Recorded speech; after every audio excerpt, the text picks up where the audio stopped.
ये जो टाइम से नहीं आते ना, ये बाद में परेशान करेंगे लास्ट में जाते जाते।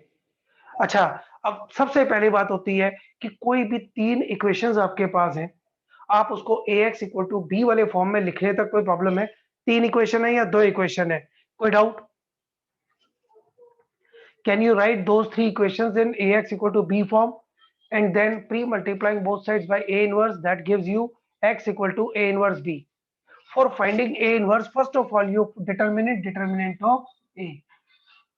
If it doesn't come out to be 0, if determinant of a is not equal to 0, then what we do? We declare consistent. What do we declare? Consistent means there is a solution and is a unique solution. बोलो बेटा, unique solution जैसे अपनी 10th में होता था ना, a1/a2 equal to b1/b2 equal not equal to नहीं, a1/a2 not equal to b1/b2, वो तो 2 के सही होता था। अब 3 दे रखी है तो उसके लिए हम पहले डिटर्मिनेंट निकालेंगे। वैसे तो 2 में डायरेक्ट भी चेक हो सकता है, डिटर्मिनेंट निकाल के भी चेक हो सकता है, बात वही है। तो यूनिक सॉल्यूशन का मीनिंग समझ में आ गया आपको? कंसिस्टेंट।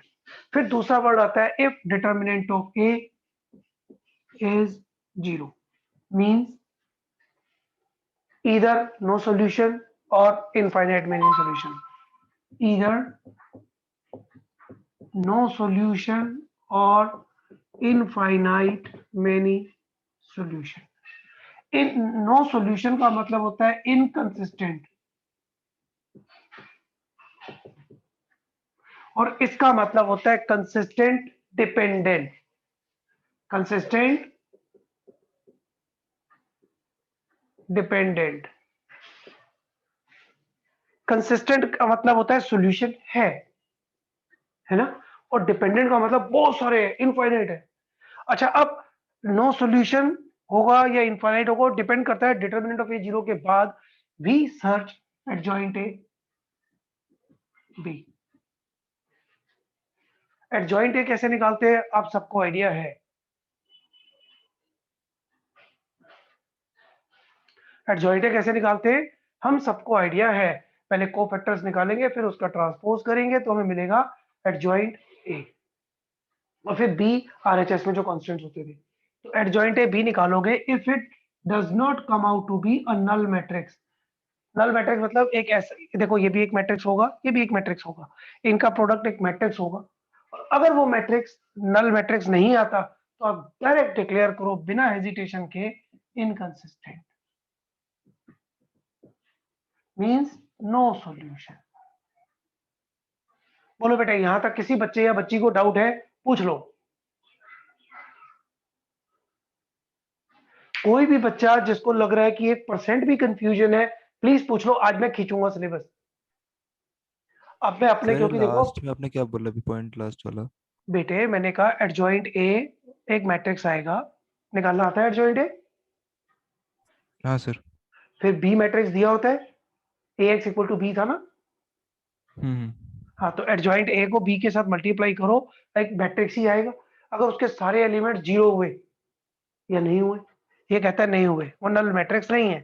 नल मैट्रिक्स का मतलब all members of that matrix are 0। कहते हैं अगर सब 0 नहीं है तो इसका मतलब direct declare inconsistent, no solution, खत्म, क्वेश्चन इज ओवर। और and if adjoint A, Nakul समझ में आ रहा है? Mukul, comes out to be a null matrix। मैं अब स्टोरी लिखवा दूंगा साथ साथ इसकी। बोलो, यहां तक कोई doubt? adjoint a b comes out to be a null matrix, though which implies either infinite many solution or still no solution हो सकता है, इसके बाद भी नो सॉल्यूशन आ सकता है, इनकंसिस्टेंट हो सकता है। अच्छा, अब बात आती है यार क्या करें for up to for infinite many solution. For finding, मैं लिख रहा हूं सारा, फॉर फाइंडिंग इनफाइनाइट मेनी, मैं लिख कर दूंगा सारी story. Put z equal to k in first and second, solve them, solve 1 and 2, get x and y in terms of k। पहले आप यहां तक पढ़ लो, सोच लो, समझ लो, किसी को कोई शक सवाल है तो वो पूछ भी लो। बेटा किसी भी टाइप का कोई भी डाउट किसी भी बच्चे बच्ची को है, प्लीज कंफर्म कर लो। मल्लिका कोई डाउट? No sir. शाबाश। Kushal? No sir. Good. Mukul? Sir इसमें ये Z क्या है? Z को मैंने K ले लिया, अब T ले लो, क ख ग पी कुछ भी ले लो। सर फिर वो उस K का होगा क्या? कांस्टेंट, कांस्टेंट है बेटा, कोई नंबर है यार K।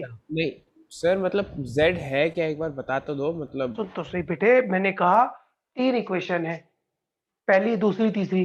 मैं कहता हूँ यार मैं सपोज कर लेता हूँ कि पहली और दूसरी इक्वेशन में ना Z को K ले लिया, उसको सॉल्व किया, एक्स वाई आ गए, इन टर्म्स ऑफ K आएगा आंसर। अब ये जो एक्स वाई जेड आएंगे इसको मैं थर्ड में पुट करके देखूंगा। अगर LHS इक्वल टू RHS आता है तो Z K होगा, एक्स और वाई जो आएंगे वो होंगे, और K की वैल्यू पुट करते जाओ, एक्स वाई जेड आते जाएंगे, इनफाइनाइट नंबर ऑफ सॉल्यूशन हो जाएंगे। और लिख रहा हूं, सुनो। देन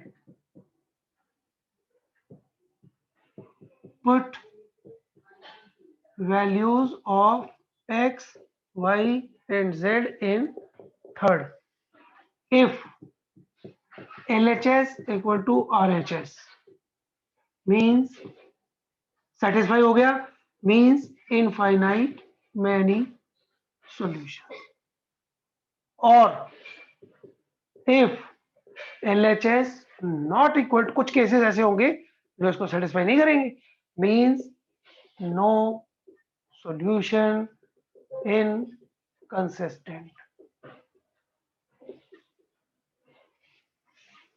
अब मैं बताता हूं आपको। आपने कहा LH इनफाइनाइट मेनी सॉल्यूशन है, आपने Z को तो K ले लिया, और X Y in terms of K है। K की वैल्यू 0 पुट करो, 1 पुट करो, 2 पुट करो, 3 पुट करो, 20 30 1000 50 100 कुछ भी पुट करते जाओ, और कुछ भी पुट करते जाओ, एक्स वाई जेड आते जाएंगे, तो इनफाइनाइट नंबर ऑफ सॉल्यूशंस आ गए। अब बोल, मीनिंग क्लियर हुआ? ऐसा क्वेश्चन पेपर में आएगा? नहीं, एंट्रेंस में आ सकता है, बेसिक्स में पूछा जा सकता है, इससे ज्यादा नहीं आता। और कुछ तेरे स्कूल में आ सकता है, ये क्या नाम है इसका, यार सबसे शरारती समृद्ध, ये तेरे स्कूल में आ सकता है, बाकियों का कह नहीं सकता। बोर्ड में आएगा ये? नहीं आ सकता मतलब? नहीं, चलो और। सर हाँ, अगर थर्ड इक्वेशन दी ना हो, अगर सिर्फ 2 इक्वेशंस हो तो? है तो यार उसके अंदर 2 इक्वेशन हो, वो तो बेटा ओरली चेक हो जाएगा आपके पास, वो पूछेंगे ही नहीं, वो तो तू देखते ही बता देगी A1/A2 B1/B2 C1/C2 तीनों इक्वल है, इनफाइनाइट मेनी सॉल्यूशन है। तो वाई को के ले ले, सुन, वाई को के ले ले, पहली इक्वेशन में एक्स निकाल ले, और बस एक्स वाई की वैल्यू आती चली जाएगी, खत्म। सर एक बार वापस बता दो, ये पोर्ट यार जेड इज इक्वल टू मैं ना मैं रिकॉर्डिंग भेज दूंगा बेटे, अगर मैं यही कराता रहा तो 3 साल तक मेरे 2 ही चैप्टर ना होंगे। सुन ले यार, समझा करो यार, थोड़ा बहुत बढ़ने भी दो आगे, मेरे को तो अभी तक मैं दूसरा चैप्टर खत्म कर चुका होता हूँ। अच्छा सुनो, कहानी सुना रहा हूँ, पूरी ध्यान से सुन लेना। मेरे पास 3 इक्वेशन दी हुई है, मैं उन 3 इक्वेशंस को Ax इक्वल टू बी में लिखता हूँ। Ax इक्वल टू बी में लिखने के बाद pre multiplying both sides by A inverse, तो उससे x equal to A inverse b आता है। For finding A inverse, first of all I find determinant of A, if it comes out to be not equal to 0 I declare consistent unique solution. फिर अपने वही cofactor adjoint है A inverse और b से multiply करके x y z आ जाते हैं। पहली कहानी तो यही समाप्त हो गई। यहाँ तक कोई डाउट है? इसके बाद नहीं बोलूंगा। No sir. किसी को भी पूछना No, है यहाँ sir. तक पूछ लो। नहीं, मैंने नो सर वाली बात नहीं, मैंने कहा किसी को डाउट है वो बोलो। अब प्रॉब्लम आती है जब डिटर्मिनेंट ऑफ ए 0 आता है, तो 2 बातें होंगी, और वो 2 बातें क्या होंगी, या तो नो सॉल्यूशन होगा या इनफाइनाइट मेनी सॉल्यूशन होगा। उसके लिए भी मुझे एडजॉइंट निकालना पड़ेगा। एडजॉइंट ए कैसे निकालते हैं, कोफैक्टर्स निकालो, उसका ट्रांसपोज ले लो, एडजॉइंट ए आ गया, और बी जो उधर दिया हुआ था उससे मल्टीप्लाई कर लो।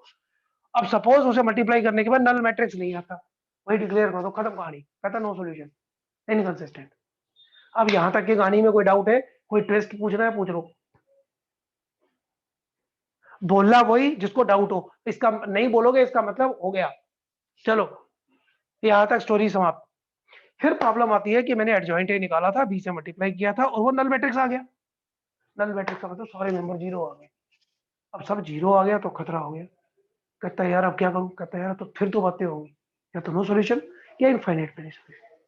ठीक, अब ये जो दो बातें हुई हैं, इसमें जेड को के ले लो, इसमें जेड को के ले लो, और जेड को के लेने के बाद मैं पहली और दूसरी इक्वेशन फर्स्ट और सेकंड के अंदर z की जगह k पुट करके दोनों को उठा के RHS में ले गया।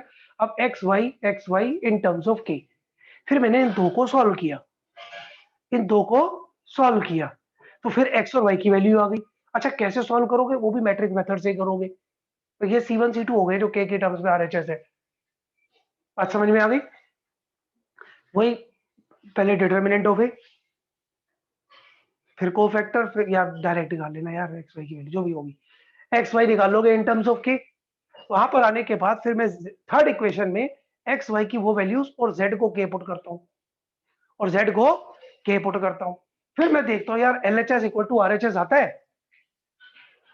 For finding infinite many solution put z equal to k in first and second, solve first and second, get x and y in terms of k। भाई दो इक्वेशन बन जाएगी, पहली और दूसरी, z तो k बन के उधर चला गया, कांस्टेंट बन गया, कांस्टेंट होता है z। ठीक है, सपोज किया हुआ टीपी का खा जो मर्जी ले लेना। तो x और y आ गए। फिर मैंने देखा यार x in terms of k आ रहा है, y in terms of k आ रहा है, z तो ऑलरेडी k है। अब मैं कहता हूँ यार तीसरी इक्वेशन में ना x y z की वैल्यू LHS में पुट करो, सॉल्व करके देखो वो RHS आ रहा है। कहता हाँ, तो इनफाइनाइट में नहीं सॉल्यूशन, कहते नहीं, नो सॉल्यूशन। अब सॉल्यूशन कैसे निकालोगे, सपोज एक्स वाई जेड भाई थर्ड को सेटिस्फाई कर गए तो सॉल्यूशन हो गया, इनफाइनाइट मैनी सॉल्यूशन। लेकिन वो डिपेंड करेगा के की वैल्यू पे, इसलिए उसको बोलते हैं कंसिस्टेंट डिपेंडेंट, कंसिस्टेंट डिपेंडेंट। मेरी बात समझ आ गई? तो बेटा जी इसको बोलते हैं X Y Z in terms of K आ गए, के की वैल्यू पुट करते जाओ, एक्स वाई जेड आते जाएंगे, हो गया कंसिस्टेंट डिपेंडेंट। कोई शक सवाल?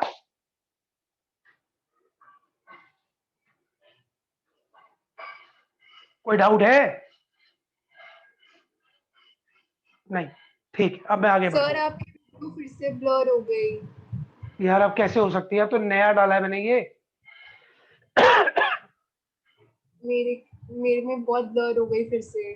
बेटा हो सकता है आपके नेटवर्क में भी इशू हो। अरे किसी और बच्चे को भी ब्लर दिख रही है?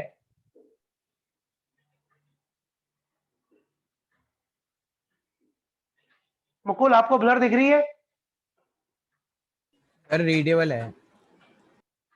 यार ये तो नया लेकर आया हूं मैं भी लॉजिक गेम का, थोड़ी लॉजिटेक सी का ब्लर हो गई है, इतना कि रीड हो जाएगा। है। रीड कर देंगे सर, इतना तो हो जाएगा। ठीक है, ओके, आगे अगला टॉपिक मैं स्टार्ट कर रहा हूं।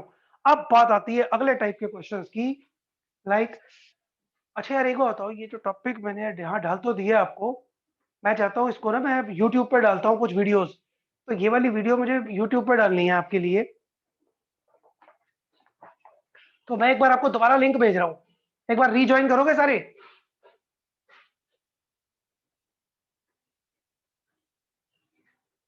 मैं आपको दोबारा लिंक भेज रहा हूँ और एक बार चेक भी हो जाएगा, रीज्वाइन करो।